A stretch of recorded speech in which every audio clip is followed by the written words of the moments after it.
Om Namo Bhagavate Vasudevaya. Om Namo Bhagavate Vasudevaya.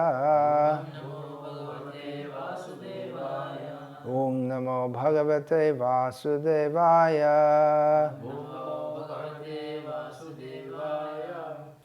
Om Jnanatimirandhasya Jnananjana Shalakaya Chakshurmilitam Yena Tasmai Shri Gurave Namaha. Namasrishtam manamapi Shattiputramatra Surupam Rupam Tasya Gajamurupurim Maturim Goshtavatim Radha Kundam Girivaramaho Radhika Madhavasham Prapto Yasya Pratita Kripaya Shri Gurum Tam Natosmi Vandeham Shri Guru Shri Ataf Padakamalam Shri Gurun Vaishnavangscha Shri Rupam Sagrajatam Sahagana Raghunatan Vitam Tam Sajivam Sadvaitam Savadhutam Parijana Sahitam Krishna Chaitanya Devam Shri Radha Krishna Padan Sahagana Lalita Shiva Shaka Hare Krishna, Krishna Krishna, Hare Hare, Hare Rama, Rama Rama, Hare Hare.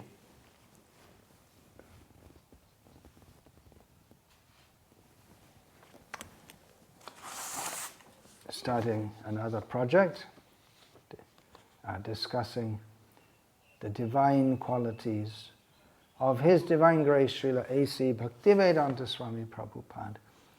This is based on the 64 qualities of Lord Krishna, which are given in the Bhakti Rasamrita Sindhu, the nectar of devotion, the ocean of the nectar of devotion.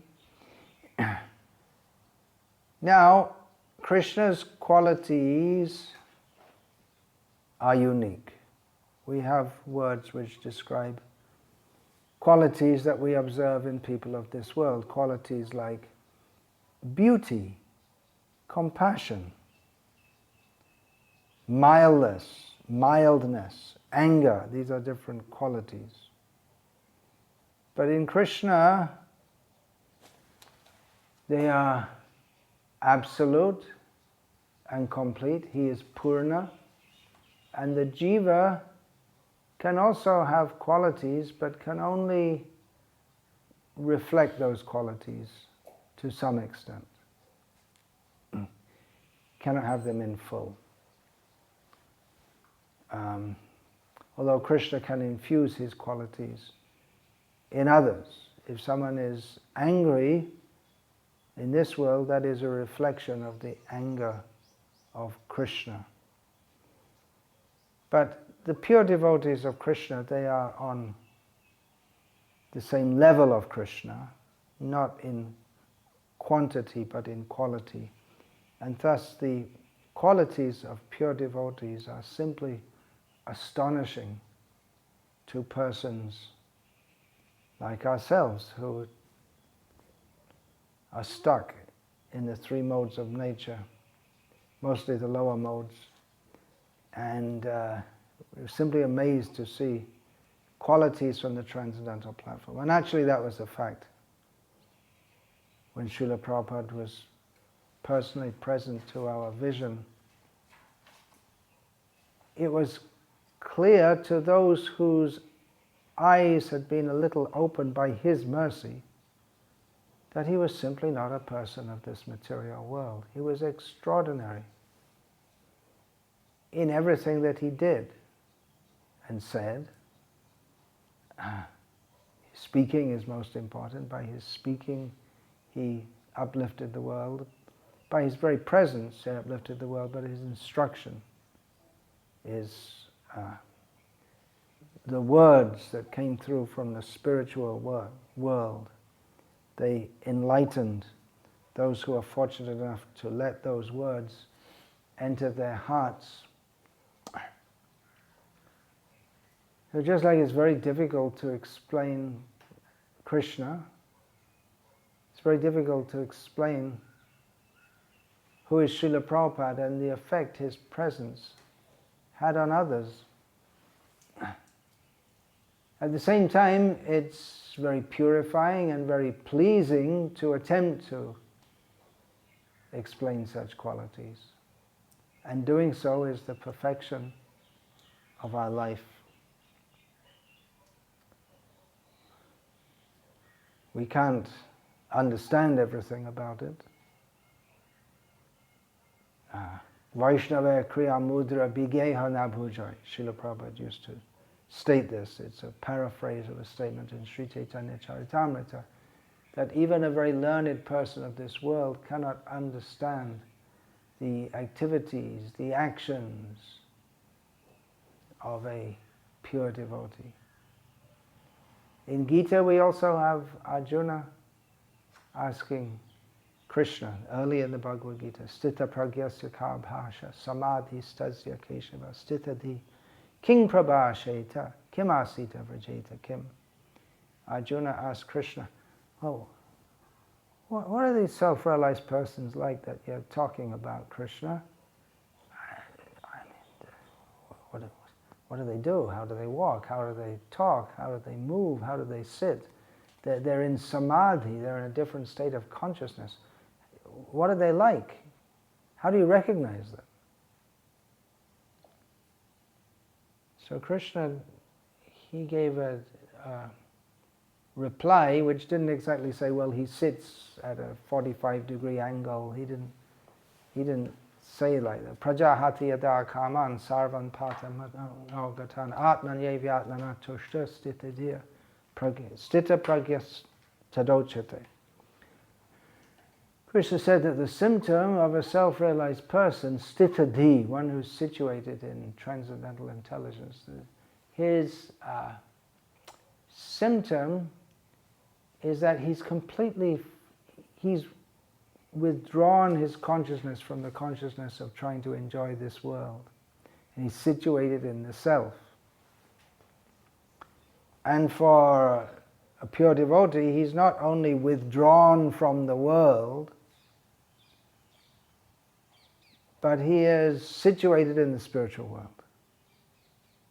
That is a great difference between the impersonalists and the voidists and the pure devotees. The impersonalists and the voidists want to become detached from this world, but the pure devotees have the positive aim of attaching themselves to the lotus feet of Krishna in the spiritual world. Anyway, specifically, now I'm speaking in a very general way here, but specifically moving on to the qualities. Obviously, not all of these qualities of Krishna are going to be reflected in the pure devotees. Some of them are, but some of them, just like unlimited universes generate from his body, that doesn't apply to the pure devotees. That applies to Lord Mahavishnu. But some of them do. And we'll begin with number one then, which is beautiful bodily and extremely pleasing features. So Krishna, the first symptom is given out of his innumerable transcendental qualities. Just yesterday I was talking about Ananta Kalyana Guna, his unlimited qualities, all of which are auspicious in every respect. Now when we say the beautiful bodily and extremely pleasing features, that refers to Krishna, who is Satchidananda Vigraha. His very form is eternal, full of bliss and knowledge. It's very difficult to convey actually in language. It's just like, what is our body, this bag of bones body, that's made up of stool, urine, pus, mucus, bile, all these different things. But Krishna's body is not exactly made up of eternity, bliss and knowledge. It just is eternity, bliss and knowledge. Now, if we talk about Srila Prabhupada's body, it appears to be a material body. Inasmuch as it's born from a mother, well, Krishna was also born from Devaki or Yashoda, depends which side of the Yamuna River you're on, which you'll say where Krishna was born. Krishna grew up. He never grew old. But Srila Prabhupada's body and his whole life appears to be part of this material world, and the materialists will scoff when we say he's not of this material world. Philosophically we can understand, and those who were in Srila Prabhupada's presence, and even up to the present time, if we're blessed enough, we can understand that. We can experience that he's not a person of this material world. People would become awed by seeing him. They would start to cry upon seeing him. Not explainable why. They'd become filled with bliss by seeing. It's not something to be, well, it can be philosophized about and try to explain it, but it's simply something to be experienced. Simply not of this world. Now, almost all the photographs we have of Srila Prabhupada, and there are many such photographs, almost all of them show him as an old man. He came to the Western world when he was 70 years old, by Indian calculation, or 69 years old. And the signs of old age were there. Now we don't think of old people as beautiful. We see the advertisements are all, they show young people, is it not? Unless they want to sell retirement plans or something like that, insurance. The advertisements generally show young people. And Krishna is eternally young. There are no pictures of Krishna with wrinkles. We saw Srila Prabhupada's face with wrinkles. But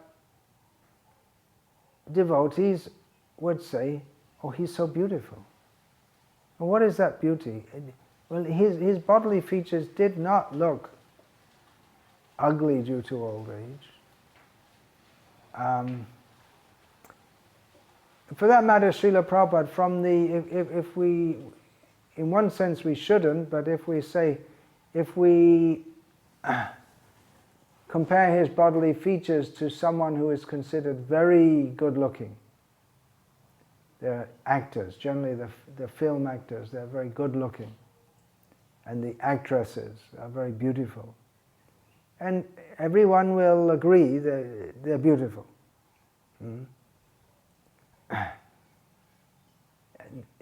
You can't exactly measure it. You can't exactly quantify it, but everyone knows if you see a very good-looking man or a very beautiful woman. So Srila Prabhupada wasn't beautiful in that sense, not that he was ugly, in just talking here from the material idea of beauty here. He wasn't ugly, but he wasn't the film star category beautiful, but he had another kind of beauty altogether, which again, it's, you can't quantify it. It was the glow of the soul, that's all. It has been quantified actually, because there is a science of physiognomy, Vedic science of physiognomy, by which you can, by seeing the different bodily features of a person, you can understand about their character. It's a whole Vedic science, and that's described about Shukdev when he entered the assembly on the bank of the Yamuna where Parikshit Maharaj was sitting. Immediately everyone present could understand, here is a great personality. And there are 32 symptoms of a great personality given in the Samudrika, which is part of Garuda Purana.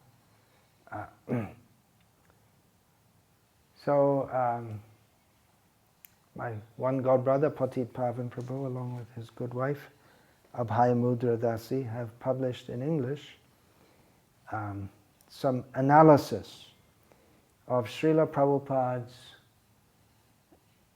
extraordinary bodily features by which it can be understood that he's a great personality. Again, you can quantify it, but you can say his eyes were like this, his teeth were like this, but the overall experience of seeing him and being in his presence, that you can try and put it in words, but it's simply something to experience. Anyway, let's go through this, which Patit Pavan Prabhu and his wife have very nicely composed.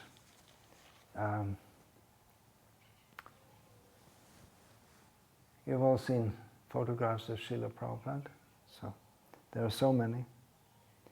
He was highly photogenic also.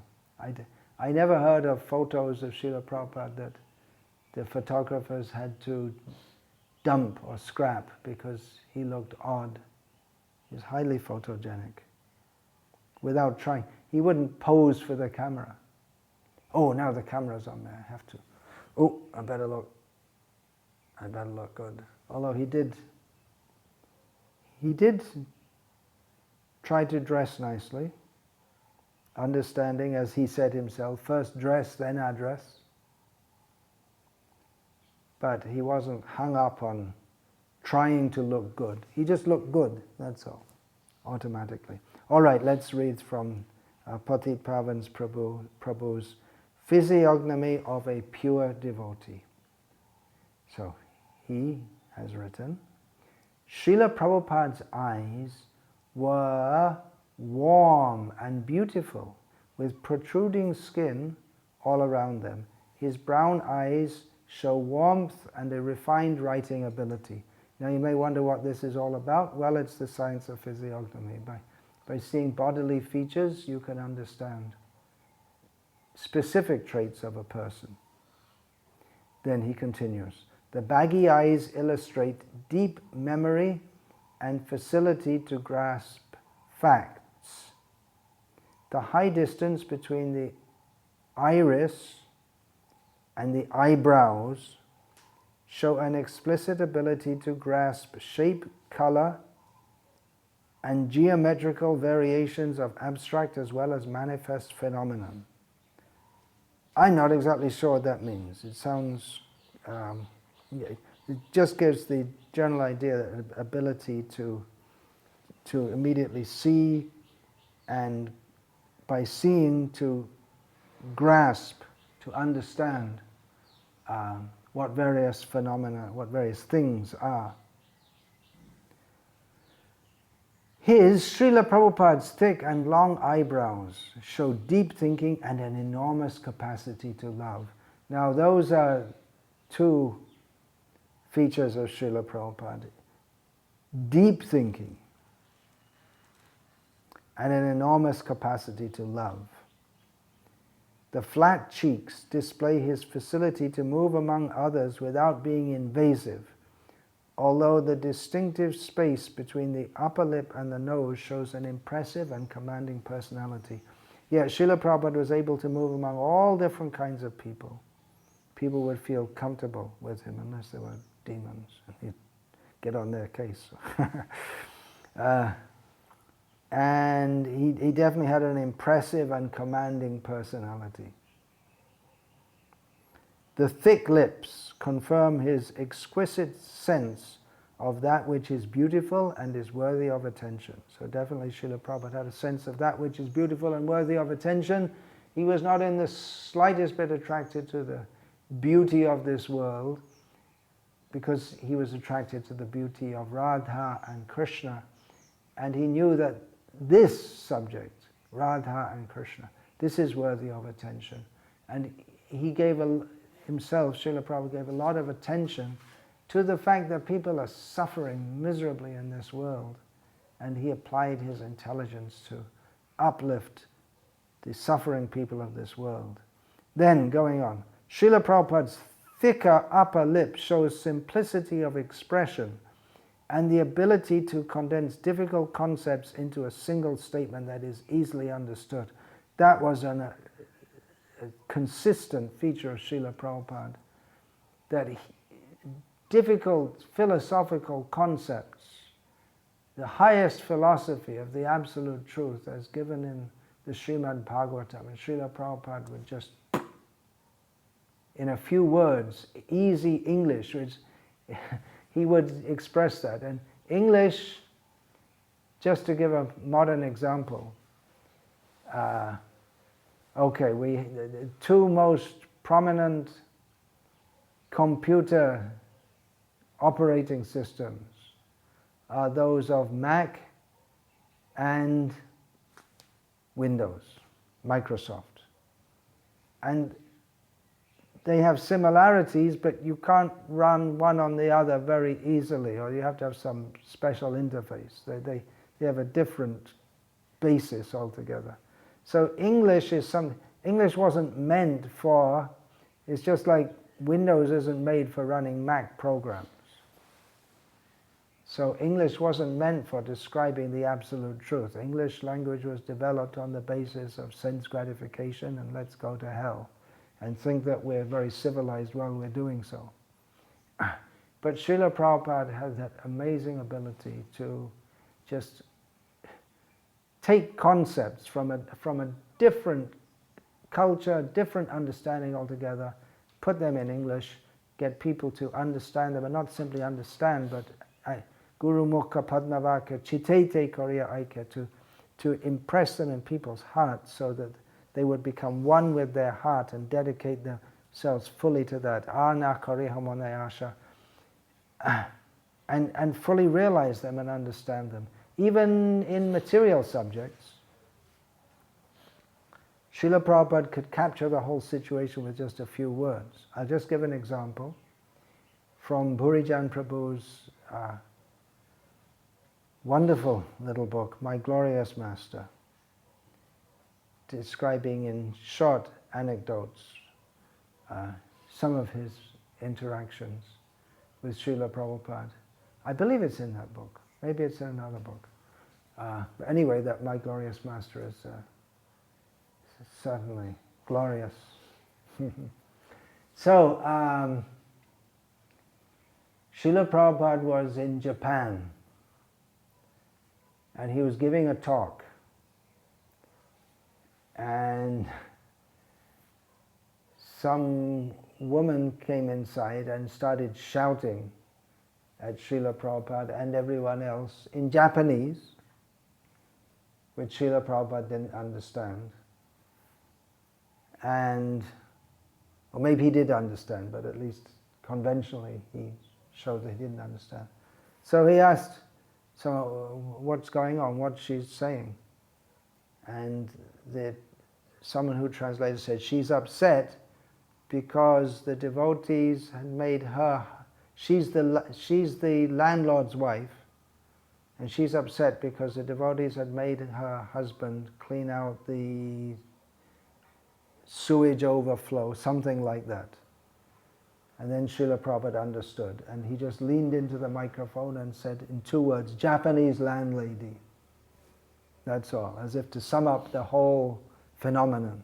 He just caught everything, Japanese landlady.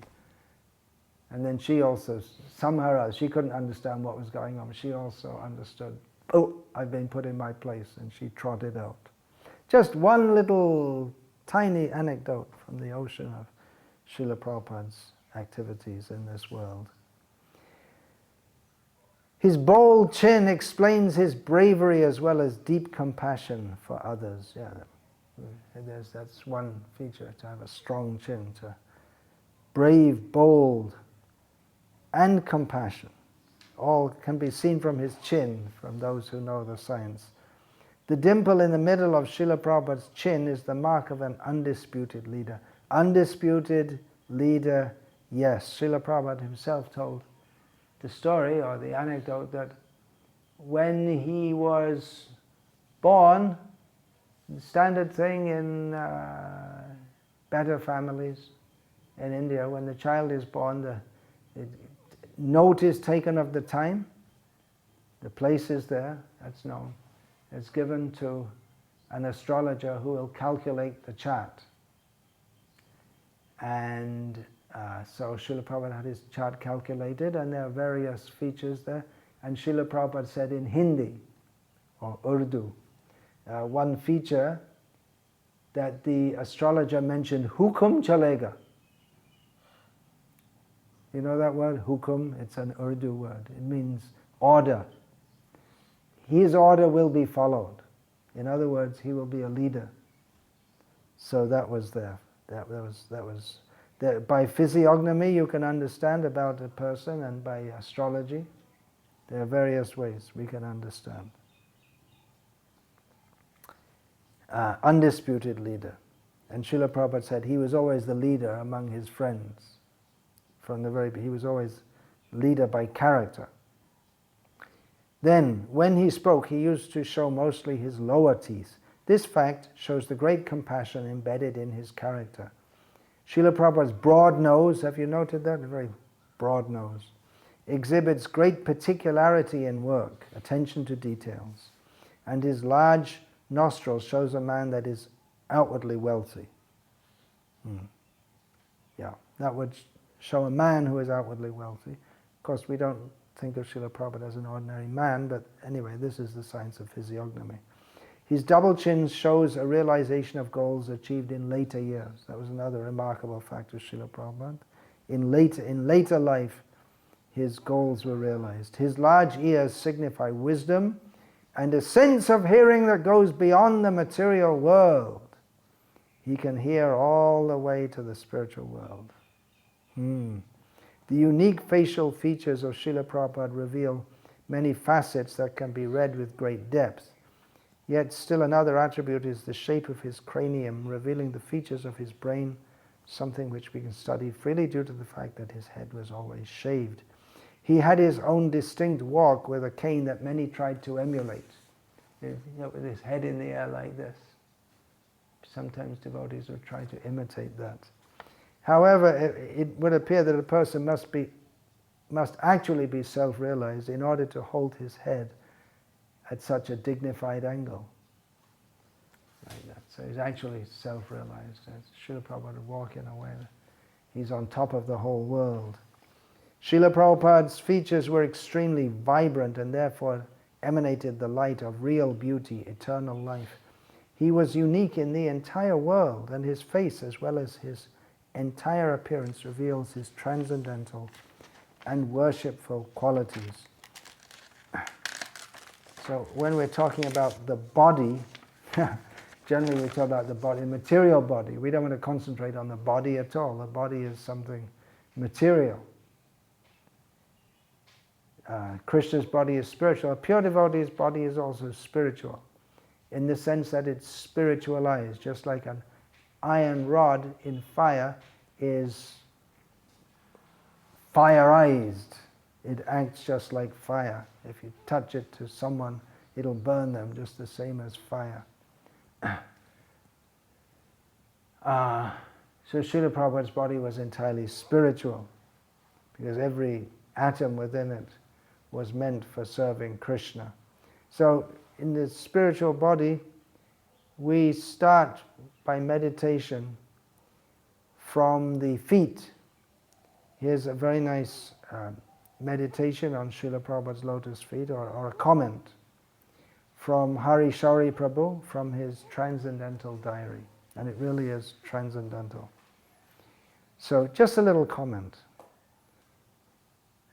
Hari Shauri Prabhu said, although I massage his feet, Srila Prabhupada's feet, every day, still I never tire of seeing them. They are all attractive, a constant reminder of the shelter we all seek to attain. Ha ha Prabhu karo daya deha more padachaya. We all want to take shelter in the shade of Srila Prabhupada's lotus feet. So that's very nice. He massages Srila Prabhupada's feet every day, but he doesn't become tired of that. Tirelessness. Srila Prabhupada is very old. Generally old people seem to be quite tired. Here's another observation from a devotee who had a lot of personal association with Srila Prabhupada, Hayagriva. He writes about Srila Prabhupada in his book, Vrindavan Days. He's talking about seeing Srila Prabhupada in Vrindavan. So he writes, although 76, at the time Srila Prabhupada was 76, although 76, Prabhupada seems as ageless as ever. So Srila Prabhupada physically grew older, but he wasn't like an old man. He wasn't like any man. He was Bengali, but he wasn't like a Bengali. He was a sadhu, but he wasn't like any other sadhu. There's no material category.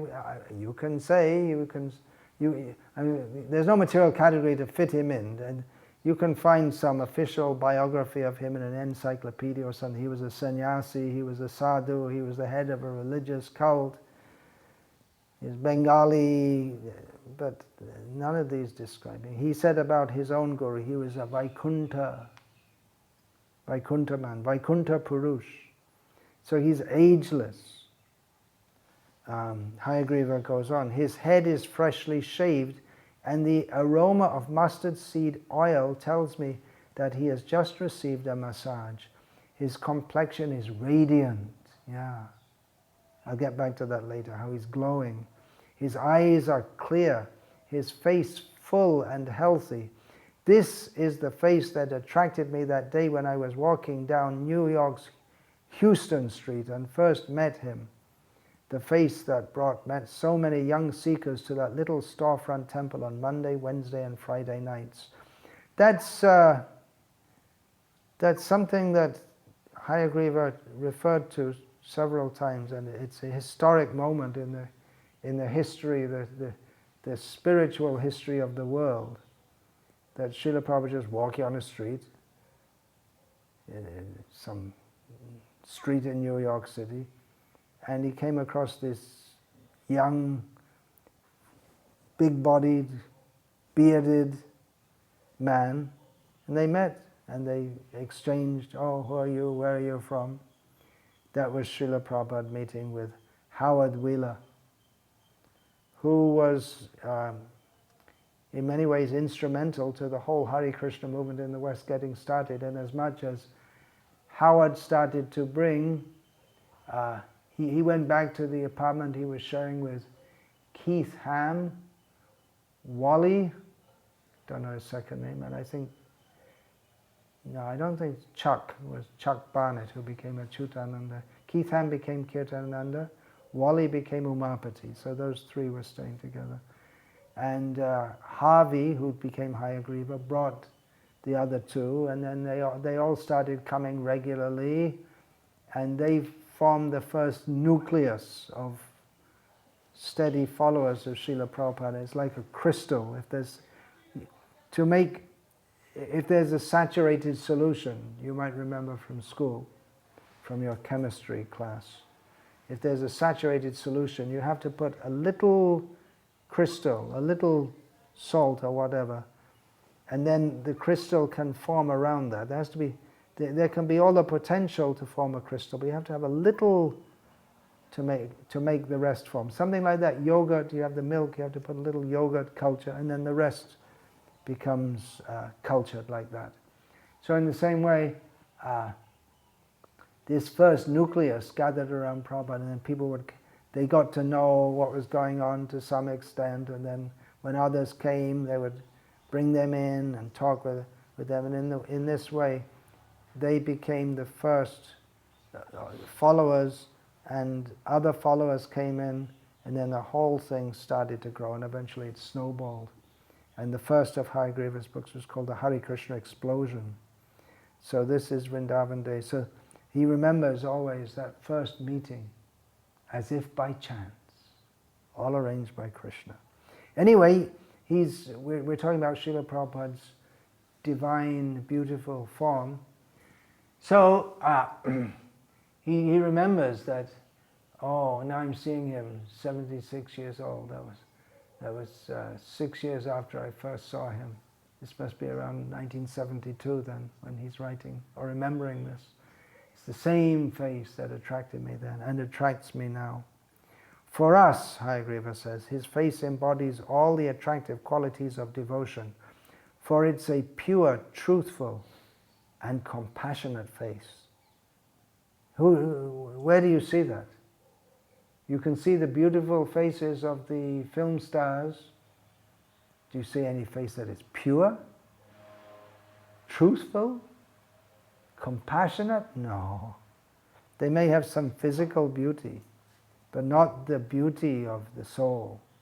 So that face, Hayagriva says, it is both happy and grave. Now that's an amazing quality of a spiritually situated person. Happy and grave at the same time. In this material world, happy generally means frivolity. And grave means somberness. But Srila Prabhupada is both happy and grave because he is Brahma Bhuta Prasannatma. Brahma Bhuta means situated on the spiritual platform, profound, and Prasannatma, happy to the very core of his being. It's a different kind of happiness altogether from the whimsical happiness of thinking that someone is enjoying this material world. So Hayagriva goes on, Srila Prabhupada's face, is magnanimous, gentle and forgiving. It is also determined and self-controlled and above all most learned and intelligent. All this you see a face, you just see in a second. But then if you go back, as Hayagriva is doing, analyze what is your impression in that very moment. All these things all at once he sees in Prabhupada's face. Determined and self-controlled, most learned and intelligent. It is a face not afraid to love and give all in love for Krishna. That's an important phrase, not afraid to love. People are afraid to love because they fear, if I give myself to someone, I may be cheated, or I may have to give up some of my own self-interest. If I love someone, I have to do something for them. I don't do that. Srila Prabhupada was not afraid to love and give everything to Krishna. He had full faith in Krishna. Actually, we say faith in Krishna, but that's for us neophytes. For a great pure devotee, there's no real faith in the way that we have it. He's beyond the stage of having faith in something beyond. He's already there with Krishna. So, going on, Hayagriva, indeed, Prabhupada's face conjures all those virtues that lead to love of Krishna. It's not an ordinary man's face, that is for sure. It transports an entire spiritual fact, the Vedic culture, an atmosphere of bhakti. I first began realizing his potency just by looking at his face. Yeah, Srila Prabhupada, his face conveys that he's transporting a whole spiritual fact. The Vedic culture, which he very nicely encapsulates and says, the Vedic culture, it gives an atmosphere of bhakti, something completely different. Whenever I'm Krishna conscious, I first began realizing his potency just by looking at his face. That's very interesting because Srila Prabhupada's potency, to a large degree, it hadn't been manifest in a way that anyone could understand it when Srila Prabhupada was in New York in 1965 and 1966. There was no big Hare Krishna movement. Where was the potency? It was there, but it hadn't manifested yet, the whole big Hare Krishna movement. But Hayagriva says, I first began realizing his potency just by looking at his face. Whenever I'm Krishna conscious, it makes me joyful. He's being honest here, Hayagriva, because he had his ups and downs in Krishna consciousness. Even after coming to Srila Prabhupada, sometimes he went away also. So he's frankly saying, candidly saying, whenever I'm Krishna conscious, looking at his face, makes me joyful. Whenever I'm not, I'm afraid to look at it. You see, if we're in poor consciousness, how can we even look at when he's there? How can we even look at him? We become ashamed to look. It accuses me. Prabhupada's face, the purity of his face, accuses me, makes me ashamed without uttering a word. You see, even without saying anything, just coming into Srila Prabhupada's presence, it makes a change in our consciousness. And there are dozens of instances of devotees going to Srila Prabhupada. They had so many questions, so much confusion in their mind, and just they go in his presence and all their mental turbulence is resolved, all their questions are answered just by being in his presence. Because he's so Krishna conscious and he emanates Krishna consciousness. It's just there. It's a total fixity in Krishna. So Krishna is there with him, manifest. And when we're in Krishna consciousness, we don't have any problems. We don't have any confusion. So when we're with Srila Prabhupada, it's like that. Then Hayagriva says, what power there is in the spiritual master's face. What power, yeah, very powerful face. What magnetism, what volumes of wisdom. Very nicely he has written. So many others wrote nicely about Srila Prabhupada. Nicely means it's not like some sentimental description, but they're descriptions of their realizations of this monumental Krishna conscious personality. Here's some writing by another devotee who had much personal association with Srila Prabhupada, and despite the fact that he had much personal association with Srila Prabhupada, he always found Srila Prabhupada to be fresh. We can see that. I'm talking about Shyamasundar Prabhu. And he himself and still often says that going into Srila Prabhupada's presence, you never knew what to expect. You always knew that it would be something exceptional, extraordinary, unpredictable.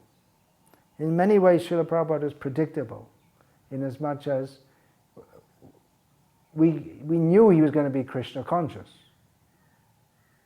We knew he would speak about Krishna or topics seen through the lens of Krishna conscious understanding. But exactly what he would do and how he would react to situations, it was unpredictable. And several times devotees, they tried to get Srila Prabhupada to say something and he would avoid that. He knew, and he refused to come under their schemes. All right, so let's read from Shyamasundar Prabhu. Srila Prabhupada had 3 disciples by the name of Shyamasundar. One was initiated in 1967 in San Francisco. Another was, I believe, in Hawaii, and another was initiated shortly before Prabhupada left this world. The astrologer, later became an astrologer. And there's also Shyamasundar Ananda, one of Srila Prabhupada's disciples in Mayapur. And he's still in Mayapur. He has a little fruit stall just outside the gate of the Mayapur temple. Anyway, this is Shyamasundar, 1967. He writes in his... it's just making another comment here, how Srila Prabhupada inspired different devotees in different ways. Coming to Krishna consciousness means we become very personal, and our real personality comes out. We're not stereotyped. So we see all these devotees on the Patit Pavan, unique personality. Hari Shari Prabhu, unique. And Hayagriva, unique. Shyamasundar, unique. They're not stereotyped people who come off the conveyor belt out of a factory, not people like that. They're all unique, developed personalities. Srila Prabhupada has really brought out the personality, and they're all different, and they're all expressing, they all have the same attitude of love for Srila Prabhupada, the love that he instilled in them, and they reflected back to him. Actually, it's all to Krishna, but through the medium of Srila Prabhupada. And they're all unique in their observations about Srila Prabhupada and their style of writing and everything. That's an important point, that while we're describing Srila Prabhupada, definitely we have to, not as a duty, it's more than a duty, to love Guru and Krishna. Guru Krishna prasade pai bhakti lata bij yatsya deve parabhakti yatha deve tata guru tasaite katita hyarta prakashante mahatmana. For one who has devotion to the Guru as much as to God, all the imports of the Vedic literature are revealed. But at the same time, Srila Prabhupada, he did not accept that devotees would almost exclusively concentrate their love toward him. He would say, no, no, you love me, but that means you look up to Krishna. I'm pointing you to Krishna. Not that he dammed up the love and kept it for himself. It has to go to Krishna. That is described by one of Srila Prabhupada's disciples, Atreya Rishi Prabhu, in one Vyasa Puja offering, how he was all the time glorifying Prabhupada, but Prabhupada, he detected there's something wrong there. You see Krishna. Prabhupada would point him to Krishna. So the love is from Krishna, and Srila Prabhupada brought that. He awakened that in the hearts of his disciples, and they reflected that back, and they loved him. And by loving him, they can begin to love Krishna, or awaken our natural love for Krishna. It's a better way to describe it. Anyway, here's an extract from Shyamasundar Prabhu's writing. This is writing about Srila Prabhupada, addressing Srila Prabhupada in the second person. So he's not talking about he, it's talking about you. So he writes, getting around to it at last, the overwhelming beauty of your face and mouth. Then he describes in the rest of this quite long sentence, what is the overwhelming beauty of your face and mouth? He goes on, the mobile ease and perfect lines of cheeks and crinkles wrapping around and punctuating another perfect mood, your dancing eyes, now somber. Sometimes they're dancing, sometimes somber. Unmoving in thought. So the eyes are sometimes dancing, sometimes they're very grave, but they always reflect the consciousness, unmoved, fixed in Krishna, unmoving in thought, now wide, again talking about his eyes, and full of mischief and glee. I remember the soft golden flesh of your shoulder and the surprising hard tissues below. That's something that devotees often mention. Maybe they'd wash his feet or touch his feet or massage his feet. They say his skin is just like velvet. So soft. Noticeably soft. But then the devotees who went to massage him would find that his body it's hard like an athlete. How is that? It's all transcendental. Anyways, Shyamasundar says, the surprising hard tissues below, the flow of blue veins under forearms, behind the knees, how they throbbed with a cool, even pulse as you lounged in the sun, and roared with power when you danced all day. I cannot forget how you dressed yourself slowly, keenly observing each cloth before choosing, lifting your thread to drape on your shoulder while you tied and tucked your dhoti with care. Now here's a devotee who spent so much time with Srila Prabhupada. See how he noted all the details of this transcendental personality. If I could but remember your every elegant gesture and deed, the perfect delivery of your every word and expression, every movement of your beautiful body, and each incidence of your unbounded intelligence, there would not be enough days in my life. You are so full and comprehensive. Because the pure devotee is full of Krishna, then everything he does is full of import. Now, here's a remembrance. This is a very interesting one, from one of Srila Prabhupada's, among the last initiated disciples. Srila Prabhupada started initiating before he came to the West, and in the West he first started initiating in 1966, and then the last initiations he gave were in 1977. So this is from a devotee who was initiated just before soon before Srila Prabhupada passed away. So she's very different from the ones who I've quoted so far. Patit Pavan joined in the 1960s, 1968 I believe. Shamasundar was right there in the thick of it from 1967. Hayagriva was there from 1966. And Harishori Prabhu, though he came a little later, but he spent literally day and night with Srila Prabhupada for 2.5 years. Now this is Gopi Mata Dasi. She just had a little association with Srila Prabhupada. And this one is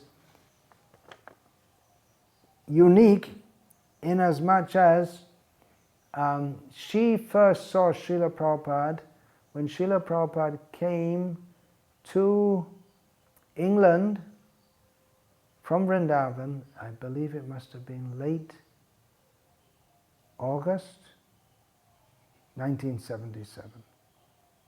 And she saw Prabhupada there for the first time.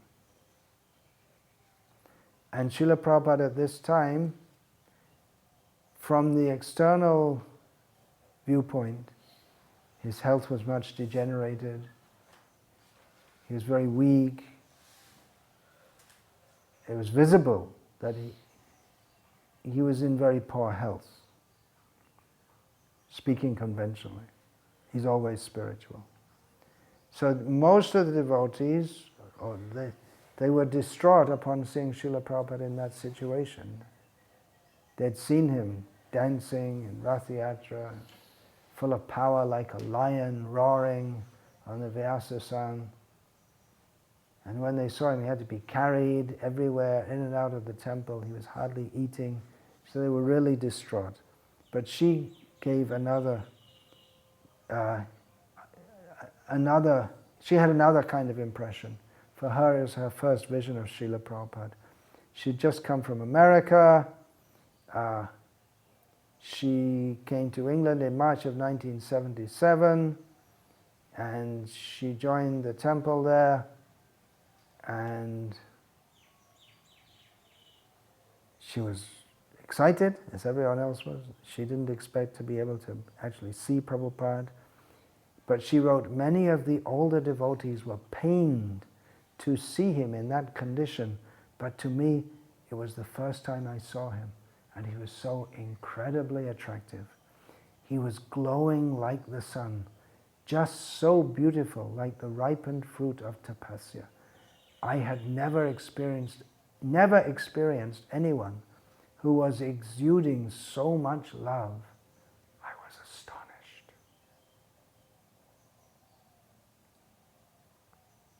Srila Prabhupada's smile.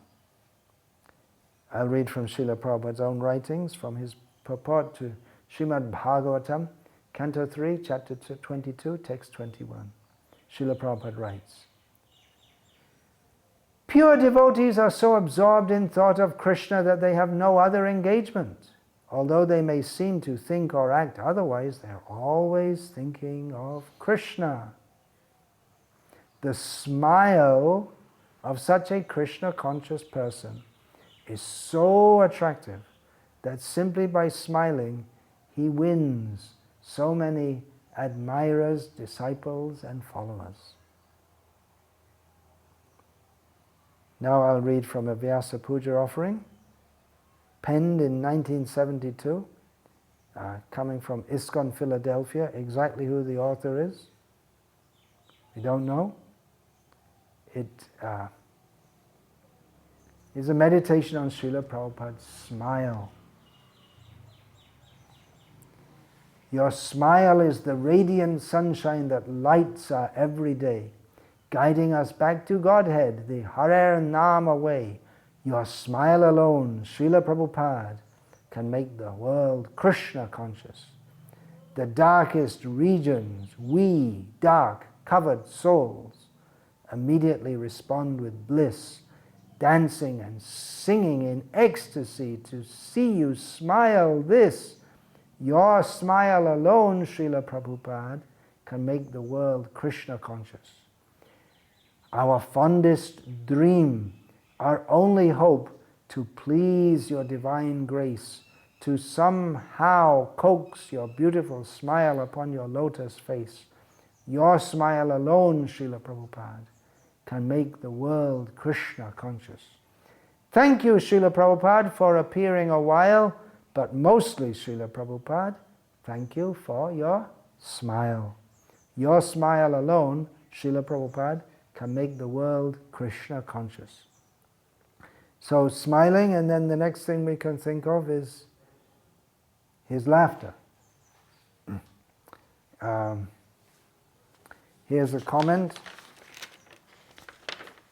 from Nagaraj Das, Back to Godhead, editor, about Srila Prabhupada's laughter. He writes, photos of Prabhupada often show his gravity, his no-nonsense attitude towards spiritual life. But he laughed too. Sally Agarwal, at whose home Prabhupada stayed when he first arrived in America, described his laughter as oceanic. And other devotees have described that when he laughed, it was like he was laughing from the spiritual world. He was laughing at the whole material world. Everything in the material world is just nonsense. And by his laughter, he imparted that realization. The whole material world is just one big joke from beginning to end. Getting back to Nagaraj, quoting Sally Agarwal, he just seemed to take in the whole world when he laughed, she said, and he laughed a lot. Hare Krishna. So reading again from Hare Krishna. Reading again from Hari Shauri Prabhu. He's describing one anecdote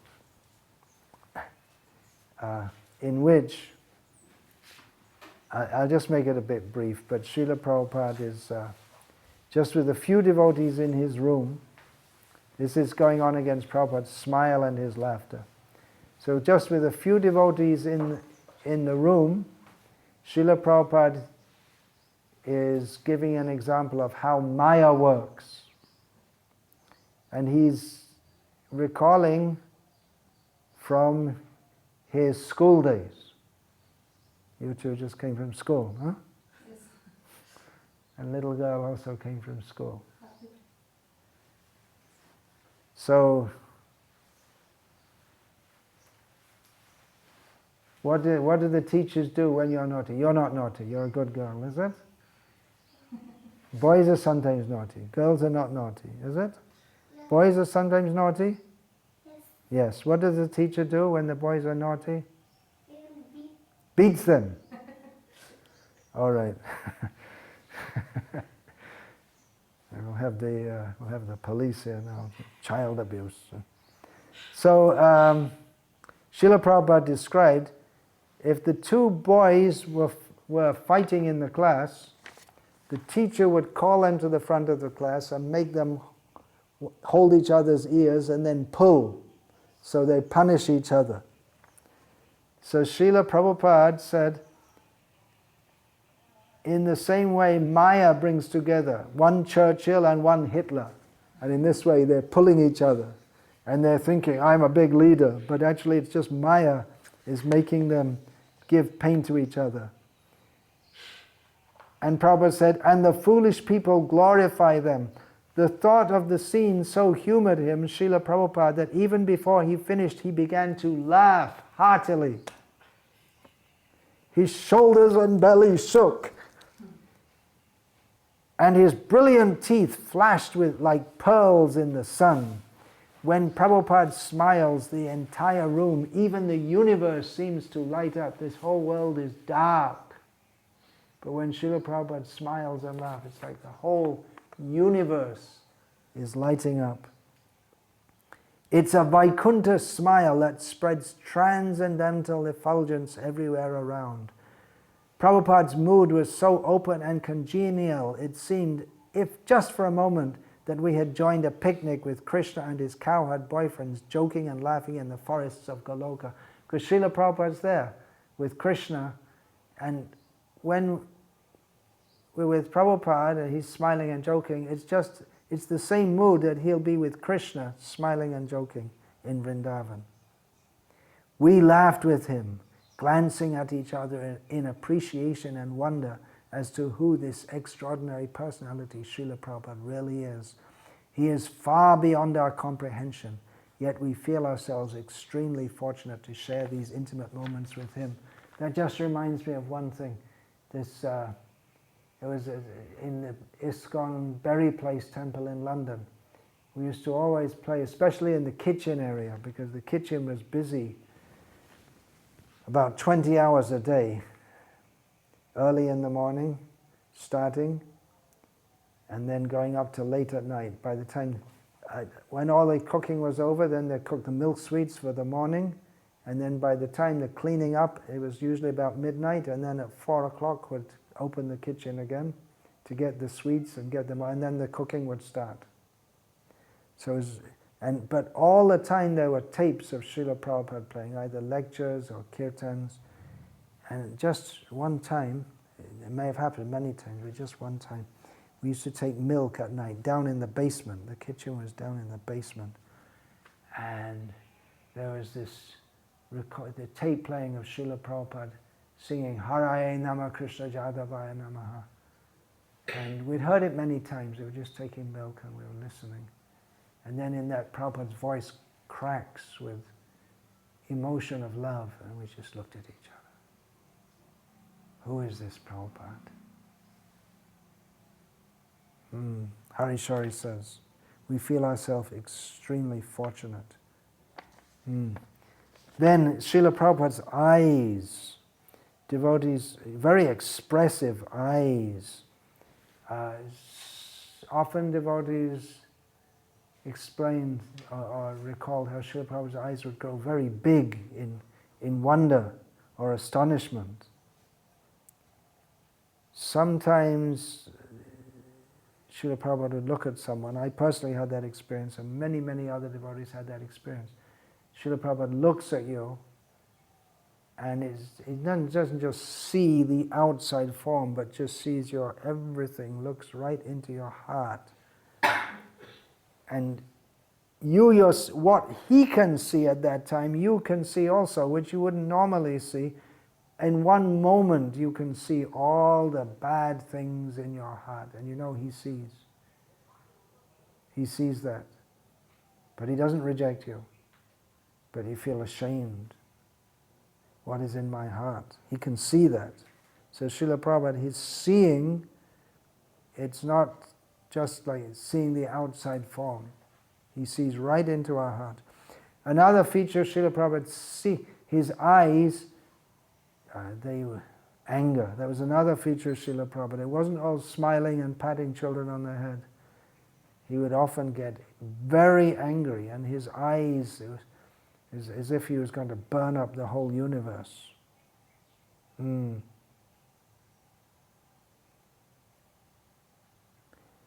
Then, several times, just in this short narration, several times we mentioned how Srila Prabhupada was glowing. So there's one anecdote with Dinabandhu. Again, another unique personality. He's completely inimitable. Dinabandhu Prabhu, he's known to be of Vrindavan. He's actually born in maybe Denver, Colorado or somewhere like that. He's practically part of Vrindavan. So many times he described how in America, Srila Prabhupada arrived at one airport and there was some black man, janitor or something like that, who spoke in his own simple way, and Dinabandhu can imitate that man's speaking. I can't imitate that as Dinabandhu Prabhu can. Did you see that man? He's glowing. He's glowing. That just some ordinary man of socially considered a very low status can see that Srila Prabhupada is just glowing. And many times devotees, they said that they would walk into Srila Prabhupada's room and the whole room was just bright. The whole room was lit up from the transcendental brightness, the glow of Srila Prabhupada's body. So that's little discussion of the Srila Prabhupada's beautiful bodily and extremely pleasing features. And thank you very much to Lalita Saki Mataji for collecting most of these things. Vanchakalpatarubhyascha kripa sindhubhya evacha patitanam pavanebhyo Vaishnavebhyo namo namaha parivadatu jano yata tata va nanu mukharo navayang vicharayamaha hari rasamadhirama dati mata bhuvi vilotama natama nirvishama dante nidhaya chunakang padayo nipatya kritvacha kaku shatameta daham bravimi he sadhava sakalameva vihaya durad chaitanya chandra charne kurutanu ragam Hare Krishna.